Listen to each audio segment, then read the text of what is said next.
भिंडर के समस्त हरि भक्त गो भक्त ईश्वर भक्त धर्म प्रेमी राष्ट्र प्रेमी भारती के माँ भारती के प्रेमी भक्त उपस्थित सभी सज्जन माताएं बहनें और उपस्थित सभी नन्हे मुन्ने बाल गोपालों को उनकी हृदय में विराजमान है माँ भारती के चरणों में बारंबार कोटि नमन प्रणाम।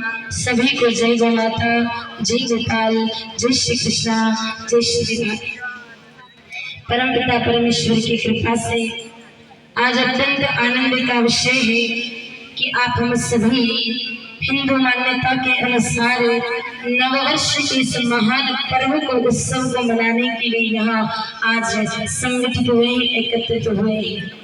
भारतीय मान्यताओं के अनुसार, हमारे हिंदू धर्म की मान्यताओं के अनुसार आज ही के दिन ब्रह्मा ने सृष्टि रचना के कार्य को प्रारंभ किया। आज ही के दिन ब्रह्मा जी का जन्मदिन भी माना जाता है। आज हम विधाता के जन्म दिवस को मनाने के लिए यहाँ पर उपस्थित हुए हैं। ये हमारा बड़ा सौभाग्य है कि आज सारा संसार जहाँ पर पाश्चात्य संस्कृति की ओर गमन कर रहा है, आज सारा संसार पाश्चात्य संस्कृति का अनुसरण कर रहा है और 31 दिसंबर को अपने साल का अंतिम दिन मान करके अश्लील गानों पर नृत्य करते हुए और शराब पी करके आधी रात को जहाँ पर डीजे पर सड़कों पर नाचते हुए युवा नजर आते हैं। ये हमारा सौभाग्य है कि भिंडर के नौजवान भाई बहन माताएं हिंदू नववर्ष को मनाने के लिए आज यहाँ पर सड़कों पर आकर के मेरे भाई हमारी इस परंपरा को आगे बढ़ा रहे हैं। ये हमारे लिए सौभाग्य का विषय है कि हम सभी हमारी भारतीय संस्कृति का संवाहन कर रहे हैं, हमारी भारतीय संस्कृति का अनुसरण कर रहे हैं। हमारे लिए सौभाग्य का आज दिवस है कि जिस हिंदुस्तान की धरती पर हमने जन्म लिया है, जिस संस्कृति में हमने जन्म लिया है, हमारे लिए गर्व का विषय है कि हम उसी नववर्ष को मना रहे हैं और हमने माँ भारती की इस गोद में जन्म लिया है। आज इस पवित्र धरती पर हम बैठे हैं। हमारा ये सौभाग्य है कि हमने हिंदुस्तान जैसे, भारत जैसे इस महान राष्ट्र में जन्म लिया है। भगवान थोड़ी सी गलती कर देते, 200-500 किलोमीटर, 1000 किलोमीटर इधर उधर डाल देते तो न जाने कौन से देश में जीना पड़ता, न जाने कौन से भोजन को खाना पड़ता, न जाने कौन से सरकार को मानना पड़ता। ये हमारा सौभाग्य है कि हमें हिंदुस्तान की पवित्र धरती पर जन्म मिला है। हमारे लिए गौरव की बात है कि जिस हिंदुस्तान की राजस्थान की धरती पर जन्म लेने के लिए देवता भी तरसते हैं। हमारे यहाँ गीतों में गाया जाता है, आ तो सुरगा ने शर्मावे इन पर दैव रमण ने आवे धरती दोहरा। ये राजस्थान की मेवाड़ की धरती ऐसी है मेरे भाई बहन, यहाँ पर देवता भी आने के लिए तरसते हैं। वो भी वहाँ सामदेवी की ऋचाओं में गायन करते हैं और कहते हैं कि काश हमें हिंदुस्तान की धरती पर जन्म मिले तो वहां जाकर के हम भी हमारा जीवन धन्य कर ले। देवता भी इस धरती पर आने के लिए तरसते हैं और हमें ऐसे मातृभूमि पर जन्म मिला है। हमें यदि हमारे देश से प्रेम है, हमें राम से प्रेम है, तो मेरे भाई बहन भारत भूमि से, हमारी जन्मभूमि से भी हमें प्रेम होना चाहिए। जिस धरती पर हमने जन्म लिया है वहां पर प्रभु श्री रामचंद्र जी भी पधारे और रामचंद्र जी को भी इस हिंदुस्तान की धरती से इतना प्रेम था कि मेरे भाई बहन 14 वर्ष का वनवास जब पूर्ण करके आए तो पुष्पक विमान से उतरे और अयोध्या की उस पवित्र भूमि पर लौटने लगे। अनुज लक्ष्मण जी ने पूछा, भैया आप ये क्या कर रहे हो? कहा रे लखन, ये मेरी अवध की भूमि है और जन्म भूमि मम पूरी सुहावनी, मेरी जन्म भूमि से ज्यादा प्रिय मुझे और कुछ भी नहीं है। तो जब राम इस धरती से प्रेम करते हैं मेरे भाई बहन, तो हमें भी हमारे हिंदुस्तान की इस धरती से प्रेम होना चाहिए। और अगर हम जितने हिंदू आज यहाँ पर बैठे हैं अगर राम से प्रेम करते हैं, हमारे राष्ट्र से प्रेम करते हैं, अपने हिंदुत्व से प्रेम करते हैं, तो मैं आपको बताऊं कि खाली जयकारा लगाने से कुछ नहीं होगा। सिर्फ हाथ में भगवा ध्वज धारण करने से और जयकारा लगाने से मातृभूमि पर आप रैली निकालने से, सिर्फ इतना करने से कुछ नहीं होगा। संस्कृति का संरक्षण हो, संवर्धन हो और संस्कृति का प्रचार हो, हिंदुत्व का प्रचार हो, ऐसे कदम भी आज हमें उठाने पड़ेंगे। क्योंकि हम इस मेवाड़ धरा के वासी हैं, जैसा कि अभी भी भाई साहब ने बताया, जहाँ पर महाराणा प्रताप सिंह जी जैसे शूरवीरों ने जन्म लिया है। घास की बनी रोटियां खाई, लेकिन मातृभूमि का शीश कभी शर्म से नीचे झुकने नहीं दिया। घास की बनी रोटियां खाई, लेकिन घास खाने वाली गाय माता जी का शीश कभी कटने नहीं दिया। ऐसे शूरवीरों की धरती है हमारे भारत की। हमारे भारत में महाराणा प्रताप सिंह जी के साथ साथ में छत्रपति शिवाजी महाराज ने भी जन्म लिया है। 8 वर्ष के शिवाजी महाराज मेरे भाई हैं। माता जीजाबाई के ऐसे संस्कार, कहते हैं एक बार जीजाबाई और छत्रपति शिवाजी महाराज शतरंज खेल रहे थे। शर्त लगी कि जो जीतेगा सामने वाले से जो मांगेगा वो उसे देना पड़ेगा। जीजाबाई जीत गई और कहा, रे छत्रपति शिवाजी, आपसे मैं जब समय आएगा तो मांगूंगी, मुझे जो मांगूंगी वो मिलना चाहिए। एक दिन जीजाबाई जल चढ़ा करके सूरज को अर्घ देकर के नीचे आ रही थी, पधार रही थी, तो शिवाजी ने पूछा कि माँ, आप जब छत पर जाती हो आपके चेहरे पर उल्लास होता है, आज नीचे लौट करके आई हो तो तुम्हारा चेहरा इतना उदास क्यों है? हाथ पकड़ करके शिवाजी महाराज को माता जीजाबाई छत पर ले जाकर के कहने लगी, शिवा, ये सामने जो आजमगढ़ का किला नजर आ रहा है ना, इस पर पहले केसरिया ध्वज लहराता था तो मन में बड़ा आनंद होता था, लेकिन आज इन मुगलों ने यहाँ पर आकर के ये जो हरा ध्वज लहरा रखा है उसको देखकर मन में बड़ी पीड़ा होती है। शिवा, ये हरा सहन नहीं होता है। तब मेरे भाई ने उस माँ जीजाबाई के संस्कार कि 8 वर्ष के शिवाजी महाराज ने अपने हिंदू साथियों की टोली बनाई और आजमगढ़ के किले पर जाकर के हरा उतार करके फेंक दिया और वहां पर 8 वर्ष की आयु में केसरिया ध्वज लहरा दिया। ये हमारे मेरे भाई है। इसलिए जितनी माताएं यहाँ आई, ये हमारी मेवाड़ की माताएं, ये सामान्य माताएं नहीं है, ये मेवाड़ की माताएं हैं। इनकी कोख में महाराणा प्रताप और छत्रपति शिवाजी महाराज, झांसी की रानी जैसी बेटियां बेटे जन्म लेकर के आते हैं। इसलिए माताएं सोच रही होंगी कि ये तो हिंदू धर्म सभा है, यहाँ पर तो साधु संतों का काम है, यहाँ पर नौजवानों का काम है, माताओं का क्या काम है? इसलिए खूब सारी माताएं आई तो चली गई, लेकिन मैं बताऊं कि जितना काम यहाँ पर नौजवान भाइयों का नहीं है, उतना हिंदू धर्म सभा में काम आज हमारे हिंदुस्तान की माताओं का है। क्योंकि इन सारे शूरवीरों को जन्म देने वाली तो ये माताएं ही तो है। माताओं की कोख अगर सुरक्षित होगी तो महाराणा प्रताप सिंह जी जैसे शूरवीर जन्म लेकर के आएंगे। अगर माताएं सुरक्षित होगी और माताएं संस्कारवान होगी तो शहीद भगत सिंह जैसे राष्ट्रभक्त जन्म लेकर के आएंगे। उनको जन्म देने वाली ये माताएं तो है। इसलिए माताओं, आपसे निवेदन है, आग्रह है कि अपने बेटों को आप पैरों की जंजीरें नहीं बने।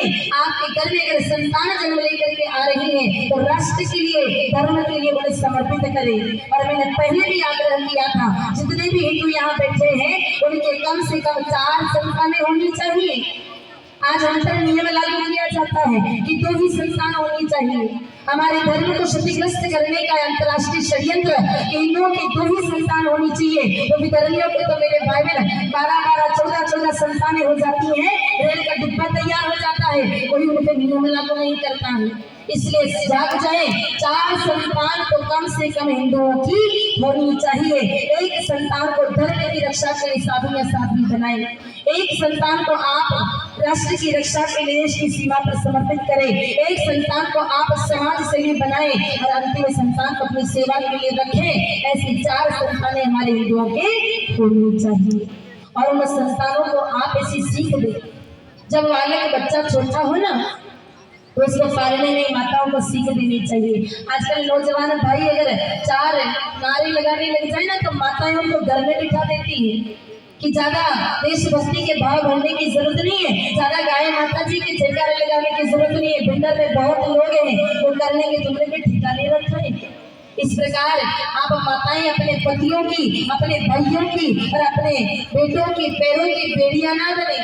अगर आपके बेटे राष्ट्र हित के लिए, धर्म हित के लिए कुछ करना चाहते हैं तो आप उन्हें बचपन में ही ऐसी सीख दे कि मायर आसूड़ा बोले दूध के मती लजाव जो, एक सूत पाछे मत हट जो चाहे टूक टूक कट जावे। ये सीख माताओं को अपने बच्चों को देनी चाहिए कि बेटा सुन, तुझे जन्म देते समय तेरी आंखों से जो आंसू बहे हैं उन आंसुओं की तुझे सुगंध है बेटा, एक कतरा कतरा भी इस धरती पर गिरे तो गिरने देना, लेकिन कभी मातृभूमि की सुरक्षा में आँच आने मत देना।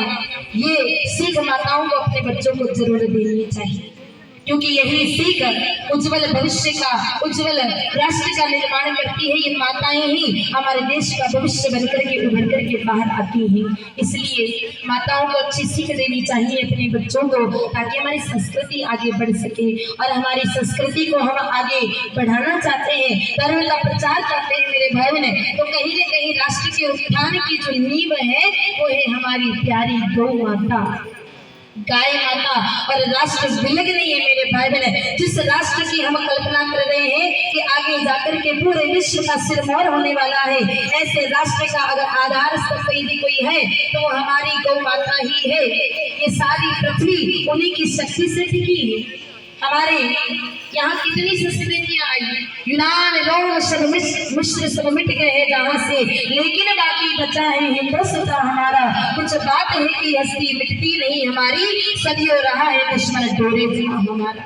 दुश्मन तो पहले भी बहुत थे और आज भी दुश्मन कम नहीं है।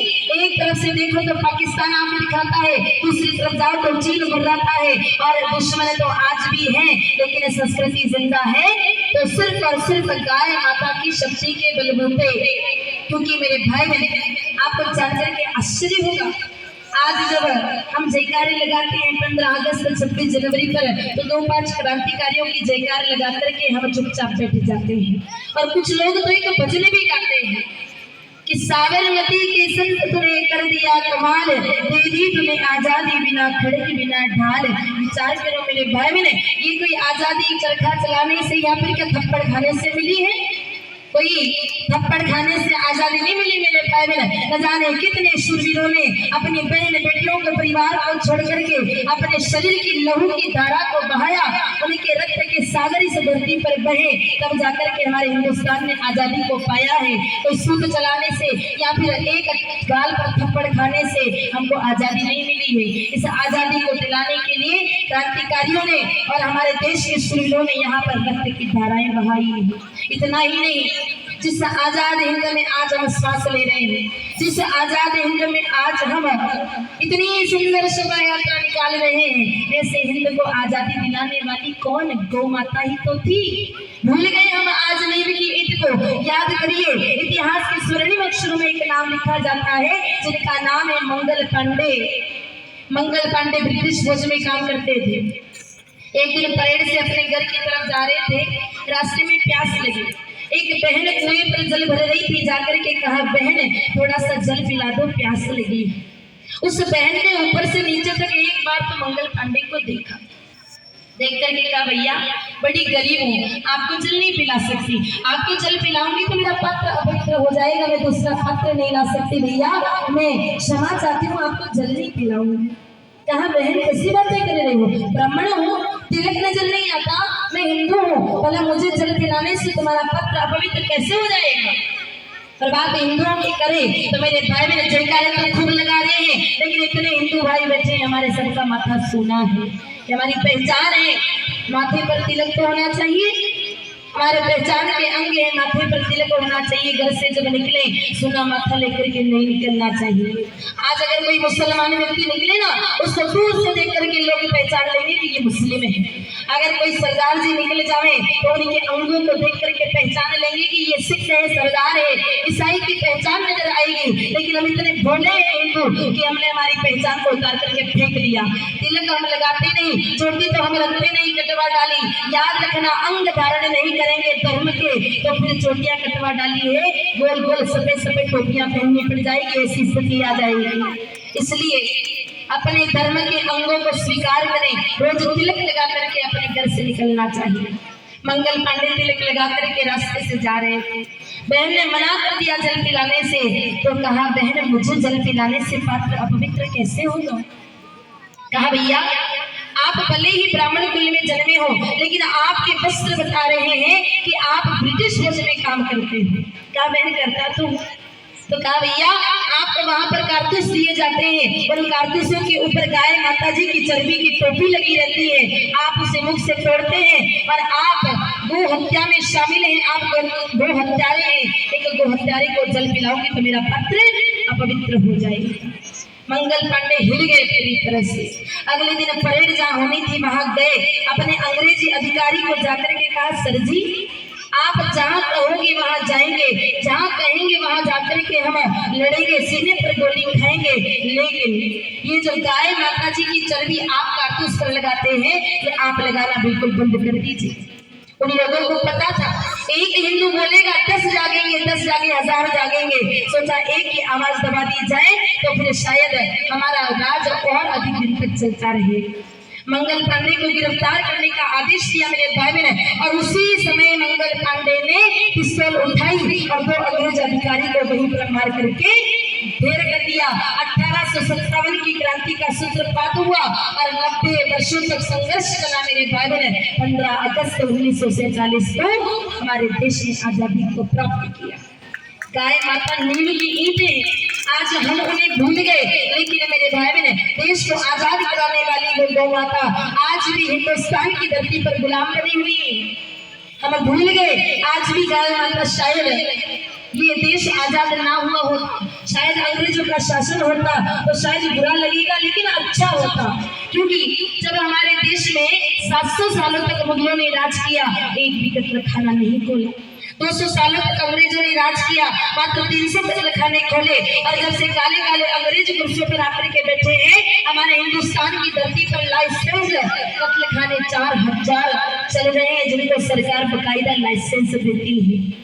जब देश आजाद हुआ था ना मेरे भाई बहन, सरदार वल्लभ भाई पटेल ने हमें सुनहरे सुनहरे सपने दिखाए थे कि संविधान की कलम से सबसे पहले गौ हत्या बंदी का कानून लागू किया जाएगा, लेकिन आज भी संविधान की कलम उस कानून के लिए तरस रही है मेरे भाई बहन। उल्टा कानून तो नहीं बना, उल्टा 4000 कत्लखानों को लाइसेंस दिया गया मेरे भाई बहन। आज 80,000 गौ माता हमारे इस भारत की भूमि पर कट रही है। हमारे लिए दुर्भाग्य कि जिस हिंदुस्तान की धरती पर गाय माता की दूध की दही की नदियां बहती थी, घी की नदियां बहती थी, तब हमारा हिंदुस्तान सोने की चिड़िया था, और आज गाय माता के रक्त के सागर बह रहे हैं तो आज तांबे की चीटी भी नहीं बचा है। उल्टा हम विदेशों से कर्ज लेकर के बैठे हैं। कहीं न कहीं हमारी भूल है। जब तक गाय माता जी का रक्त इस हिंदुस्तान की धरती पर गिरता रहेगा तब तक कहीं न कहीं मेरे भाई बहन हमारी संस्कृति को नाश हानि का सामना करना ही पड़ेगा, क्योंकि हिंदू और हिंदुस्तान कब तक, जब तक गाय माता जी की शक्ति है तब तक। याद रखिए मेरे भाई बहन, जिस दिन गाय माता इस हिंदुस्तान की धरती पर नहीं रहेगी, याद रखना विश्व के नक्शे पर भारत जैसा कोई राष्ट्र भी नजर आने वाला नहीं है। भारत को बचाना है मेरे भाई बहन, तो गौ माता की सेवा रक्षा बहुत आवश्यक है, और इसके लिए जागना बड़ा जरूरी है मेरे भाई बहन। और सभी कार्यकर्ताओं ने जिन्होंने दिन रात लग करके आप सभी लोगों को जगाने का कार्य किया है, उनके पुरुषार्थ को वंदन करना चाहिए। उनके पुरुषार्थ जो इतना महान कार्य उन्होंने किया है, उनके पुरुषार्थ का हमें सभी को अभिनंदन करना चाहिए, क्योंकि हिंदुओं को आज जगाने की बड़ी आवश्यकता है। हिंदू समाज से इतना भोला हो गया है कि आज भी लोग गांधीवादी विचारधारा पर ही जीते हैं। आज भी लोग विचार करते हैं कि एक गाल पर कोई थप्पड़ मारे तो दूसरा गाल आगे कर देना चाहिए। मेरे भाई बहन, एक गांधीवादी विचारधाराओं का नहीं, अब क्रांतिकारी विचारधाराओं का समय आया है। अब एक गाल पर कोई थप्पड़ मारे और मारने की कोशिश भी करे, उससे पहले उसका हाथ खींच करके भुजाओं से उखाड़ करके बाहर फेंकना पड़ेगा, तब जाकर के हमारा धर्म सुरक्षित हो पाएगा, हमारा राष्ट्र सुरक्षित हो पाएगा। कोई छुए उससे पहले मेरे भाई बहन हमें जवाब देना आएगा, क्योंकि आज आवश्यकता है।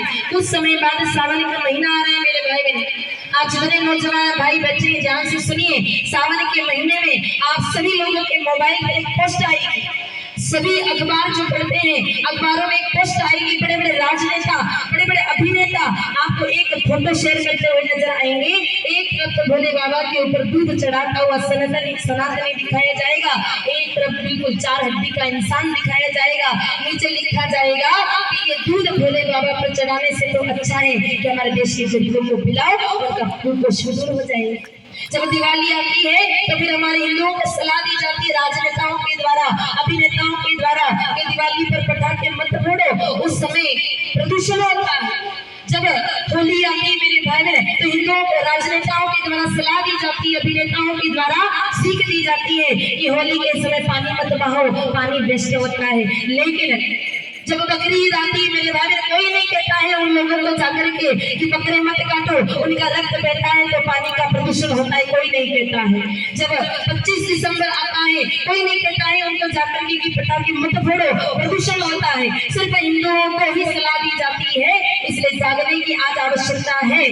सावन के महीने का दूध मेरे भाई बहन ऐसे ही भोले बाबा पर नहीं चढ़ाया जाता, विज्ञान है इसके पीछे। सावन के महीने में जो घास होती है उसमें वात तत्व ज्यादा होता है, जिसको आयुर्वेद की भाषा में स्लो पॉइजन कहा जाता है।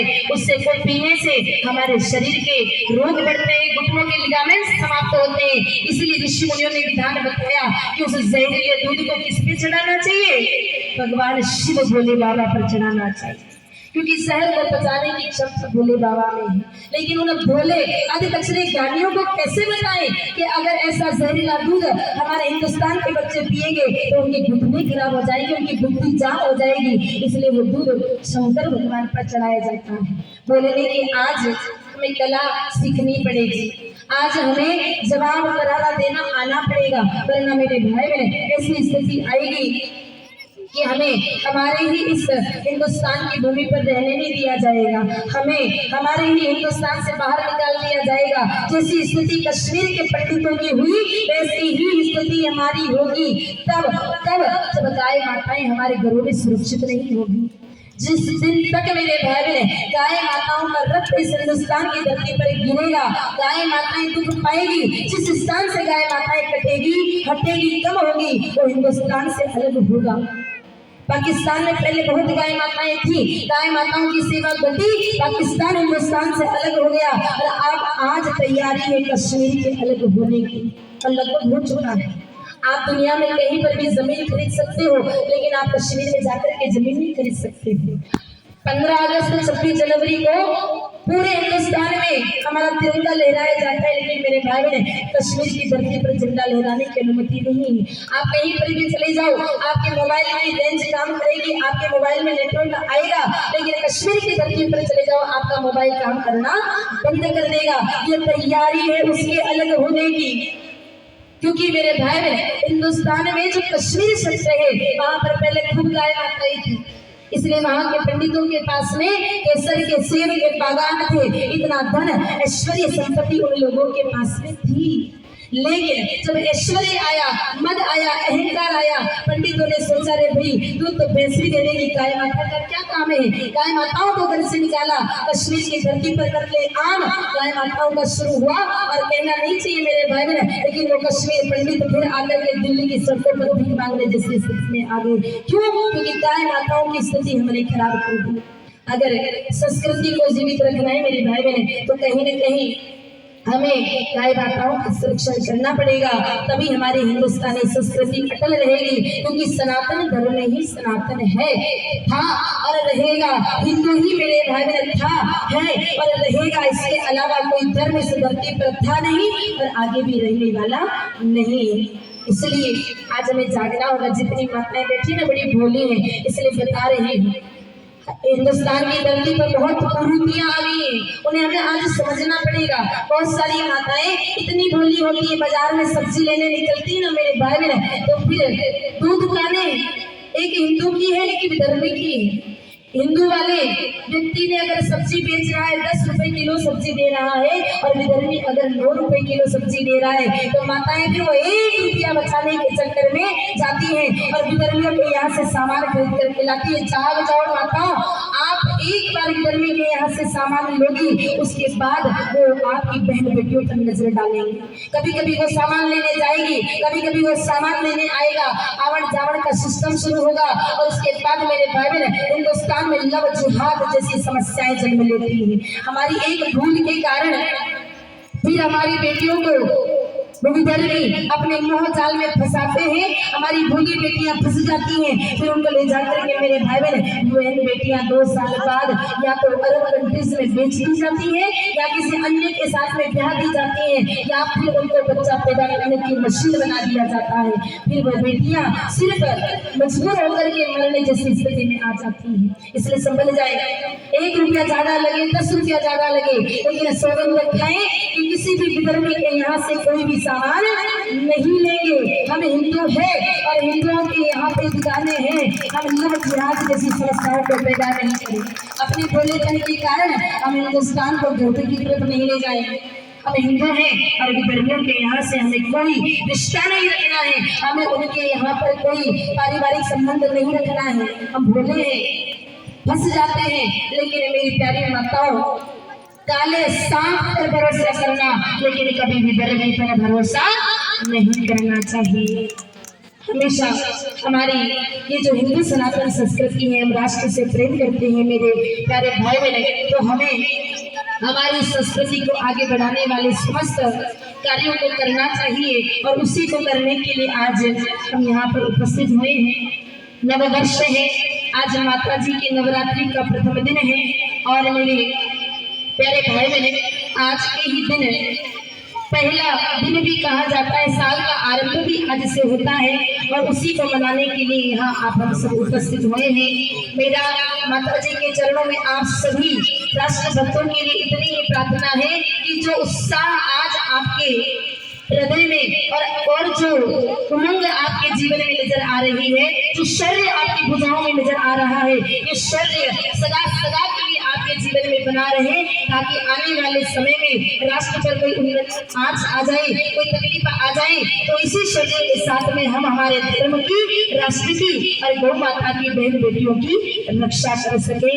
इसी उमंग के साथ में आप सभी अपने जीवन को जिए, धर्म का प्रचार करें। अंत में इतना ही कहना चाहती हूँ कि अगर आप चाहते हैं कि हमारी ये संस्कृति इसी प्रकार से बनी रहे, एक गाय माता जी की सेवा करें। आवश्यक है आज एक गाय माता का संरक्षण करना। आपके घर में जगह है, परिवार में आपके गाय माता को रखने की जगह है, तो निवेदन है आप सभी लोगों से कि एक गाय माता आप घर पे लाकर के सेवा करें। और नहीं कर सकते हैं तो मैं अंतिम निवेदन जितने लोग यहाँ पर बैठे हैं उन सबसे करना चाहती हूँ। मेरे भाई बहन, खाली जयकारा लगाएंगे तो देशभक्त नहीं कहलाएंगे, खाली बस जोश में आकर के तलवार लेकर के फोटो खिंचाएंगे तो देशभक्त नहीं कहलाएंगे। देशभक्ति का सच्चा भाव आपके हृदय में है और सच्चा हिंदू का रक्त आपकी नसों में है, तो आज हमें गौ रक्षा के लिए सबसे पहले जिन जिन चीजों में गौ हत्या का अंश मिलकर के आ रहा है उनका त्याग करना पड़ेगा और सबसे पहले त्याग करना पड़ेगा चाय का।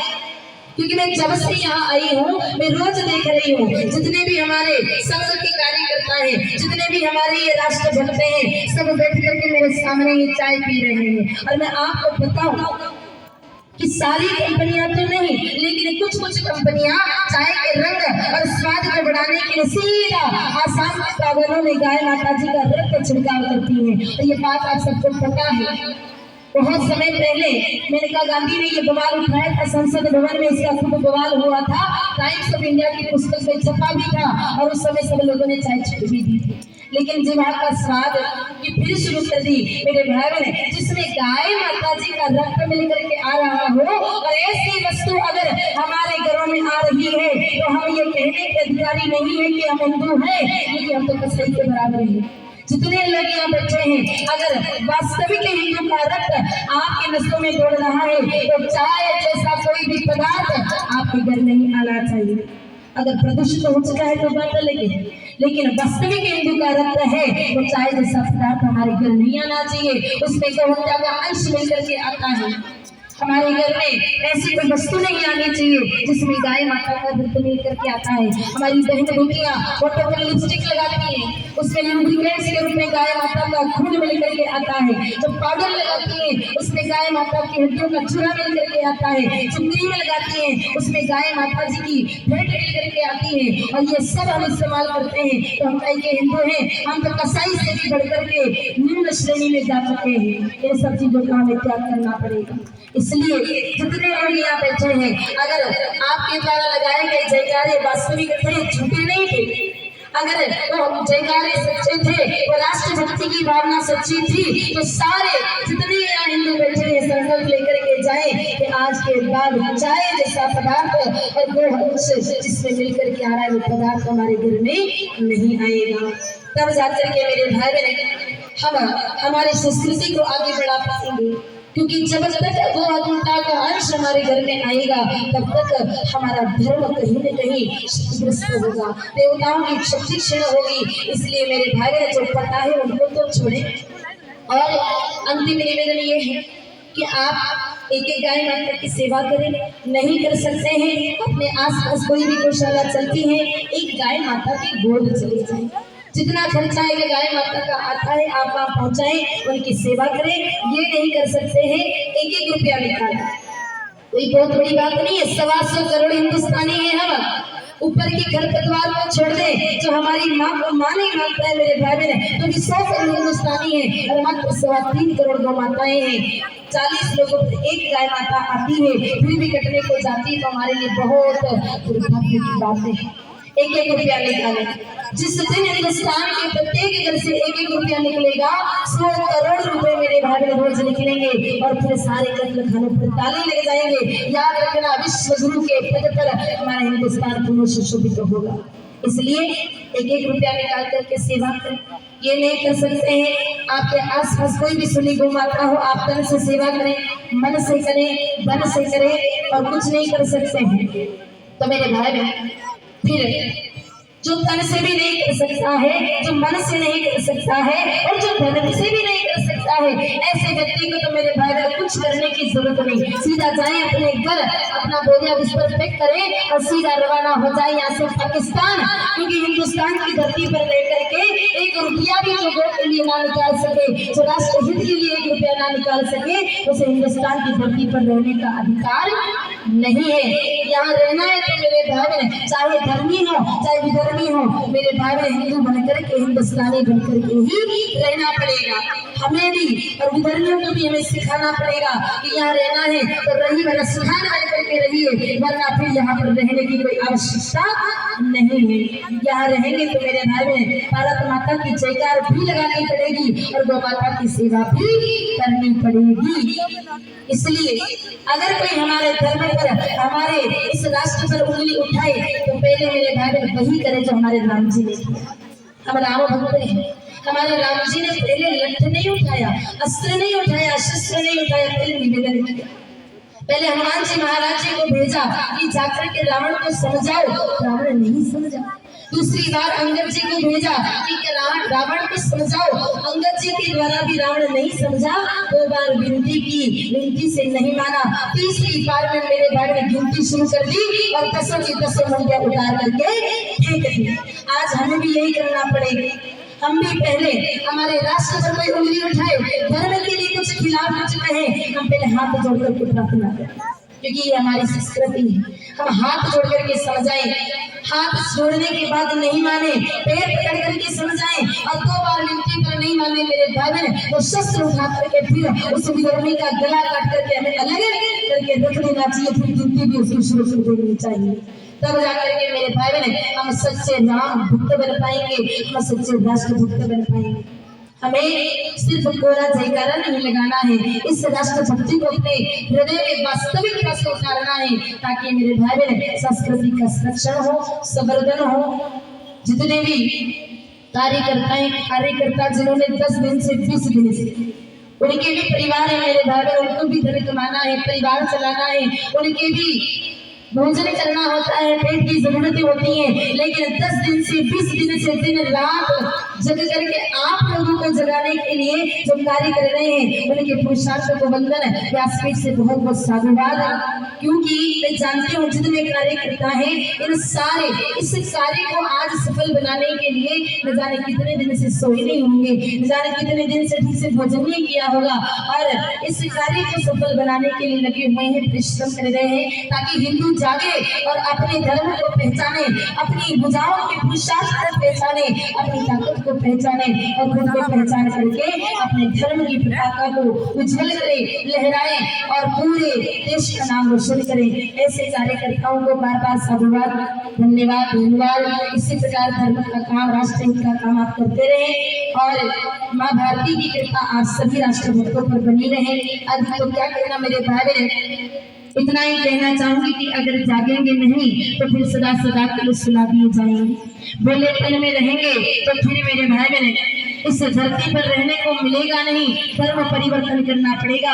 और अगर जागे नहीं मेरे भाई बहन तो एक दिन फिर या तो धर्म परिवर्तन करना पड़ेगा या हिंद महासागर में डूब करके मरना पड़ेगा। इसके अलावा दूसरा कोई विकल्प हमारे पास नहीं रह जाएगा। इसलिए जागे और अपनी शक्ति को पहचाने। आज आप हम सब यहाँ नव संवत्सर के इस समारोह में उपस्थित हुए हैं। पुनश्च जितने भी लोग बैठे हैं सभी को चैत्र नवरात्रि की और नव संवत्सर की, नव वर्ष की बहुत बहुत शुभकामनाएं। माँ भारती की नरसिंह भगवान की आप सभी लोगों पर कृपा बनी रहे। आप सभी राष्ट्र हित में कार्य करते रहे, धर्म का प्रचार करते रहे। इसी शुभ मंगल कामना के साथ में माँ भारती के चरणों में मैं अपनी वाणी को यहीं पर विराम दूंगी। सभी एक बार जोर से जयकारा लगाए, बोले भारत माता की।